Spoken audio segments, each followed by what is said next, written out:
We are in port and eating breakfast. We do not have to hurry and get out because it is like just after 7 and our flight doesn't leave until 7 p.m.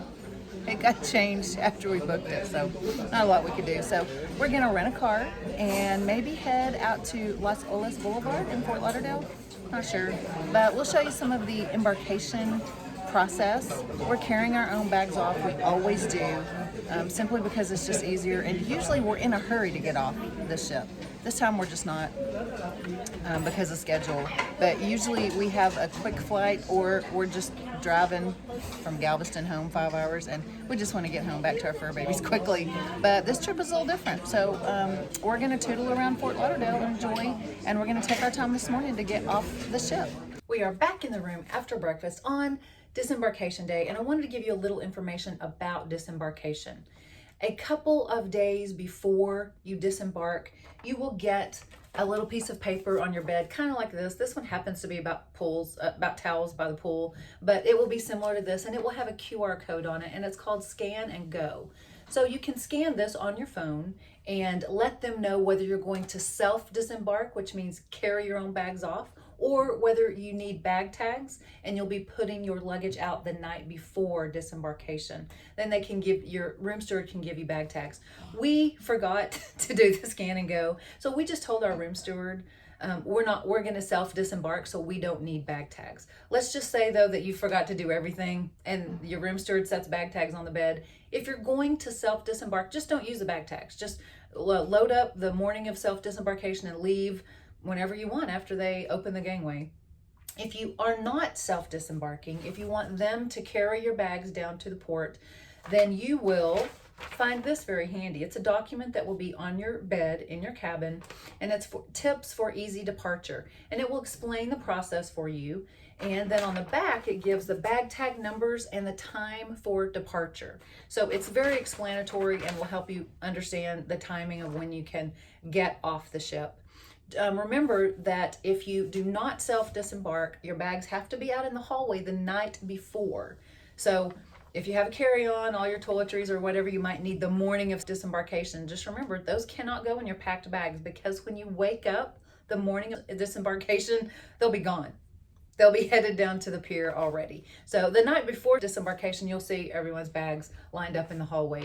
But this piece of paper is very helpful, and the times are very helpful. If you are waiting for a later disembarkation time and you're in your cabin, you will hear inside the cabin, unlike some of the other announcements throughout the week, you'll have to open your door to hear it in the hallway. This will be inside your cabin. They will start announcing the numbers. So the numbers that were listed for the bag tags and the times for departure, they'll start announcing those numbers over the intercom, so you'll know right when you can leave. Also, don't forget that if you have a really early flight home, maybe earlier than you wanted it to have been to safely get off the ship and make your flight, go down to customer service on the ship and let them know how early your flight is, and they can arrange for you to get off basically as soon as the gangway opens. So Royal Caribbean is very good about that. We, again, are going to self-disembark, and our flight doesn't leave forever until 7 p.m. So we're in no hurry. However, the last group to leave is at 9:15. So that tells us we need to be out of here by 9 o'clock at the latest. We decided to rent a car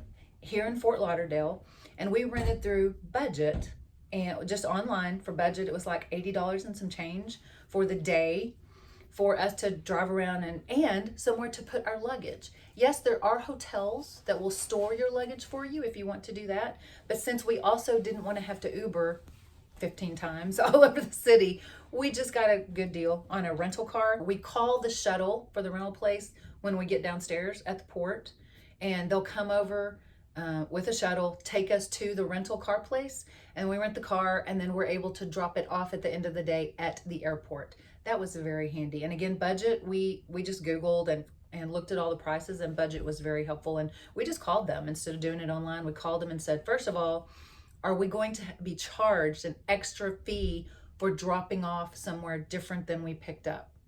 We're dropping off at the airport. We're not dropping off here by the port. So they said, no, there's no extra fee. Be careful on that, because some of the rental places do charge you an extra fee to drop off separately from where you picked up. Also, just a reminder, inside the cabin, make sure that you check all the drawers, your safe. Do not leave any things in your safe either.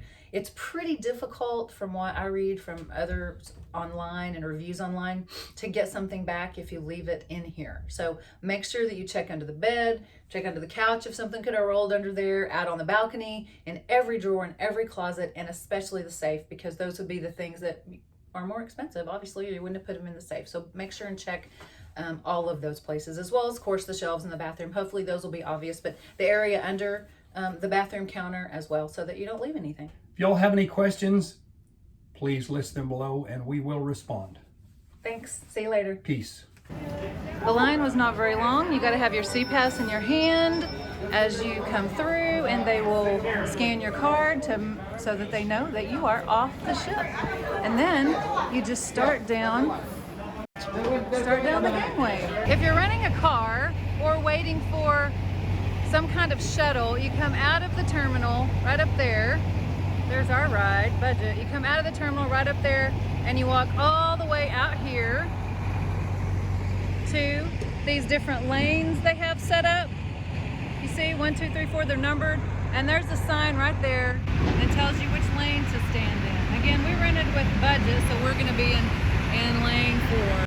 So we left the port in the shuttle, and it was very organized, actually, once you know how to do it, which is why I'm kind of telling y'all, if you rent a car from the Fort Lauderdale cruise port, you just go out there like I showed you. There's the signs, and you just wait for the shuttle bus. We had a number to call, and I thought we had to call them for them to come pick us up, but the Budget, Avis, and one other company, the shuttle's just automatically out there. So you just go out to the parking lot, stand in the correct line, and they will come get you, and then they'll bring you to the car rental place, and you stand inside in line just like any other time when you've rented a car, and then you come get your car. So it's pretty easy peasy. We are in Fort Lauderdale until our flight leaves later this evening. So we stopped at a Starbucks and did some video editing.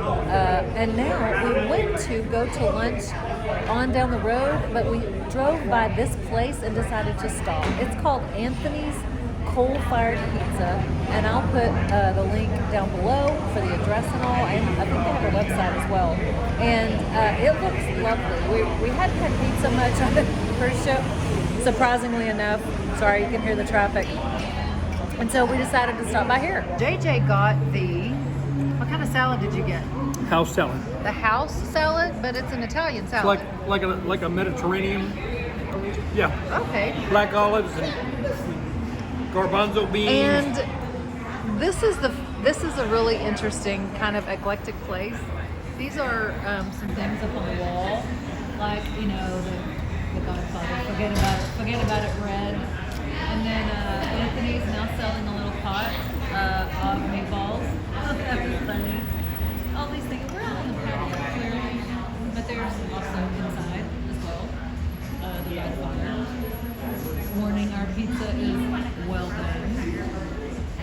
So this is the outdoor patio area with all this kind of artwork.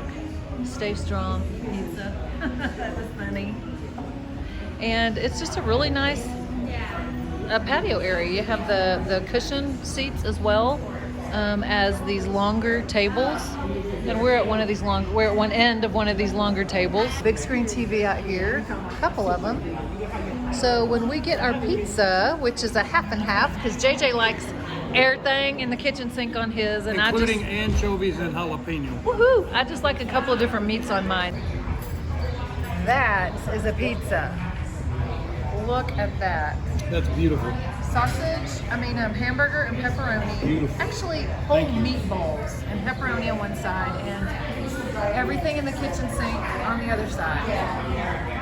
That's mine. Yes, that is his. And we got a 12-inch, which is 6 pieces, because we don't need leftovers. Have to make sure my meatballs don't fall off. But it is hot right out of the oven, too. Hot, hot. Hot, hot. Goodness. Crispy, crispy. That is real beef meatballs. And the sauce is very Italian black marinara spicy sauce. 2 thumbs up. You are not eating pizza with a fork. Yes, you are. I am, because I got too much junk on here. It's piled up and I don't want to drop any. That's wrong. Got to go in my mouth, not on the floor.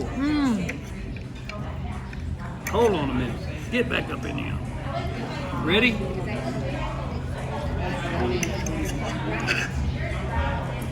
Don't forget the jalapeno. Well, you were trying to not forget Don't forget it. the jalapeno. Jumped right off that fork. It's a hot one. Hot pepper It's a hot pepper. and the sauce and the crispiness and The ingredients are very flavorful. The pepper is very hot. Tomato sauce is perfect. The crust is amazing. I'm going back to eating. what is that? Is it like prosciutto? What's that meat on top? I think it's capicola. I'm not sure. It's a ham. Oh, Yeah. good stuff.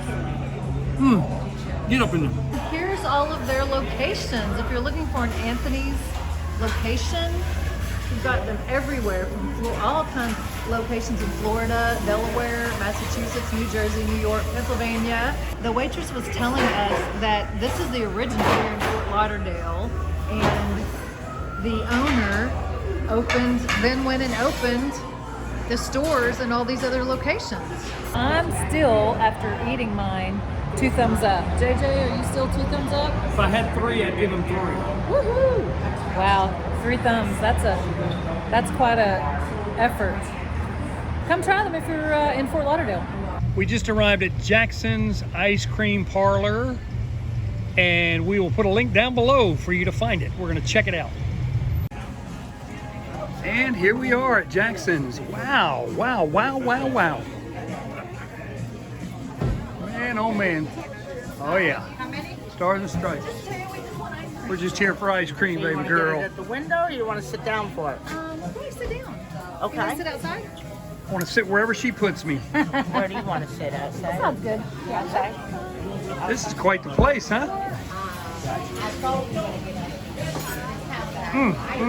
That's amazing. I lost my wife. I'm looking for the lost wife department.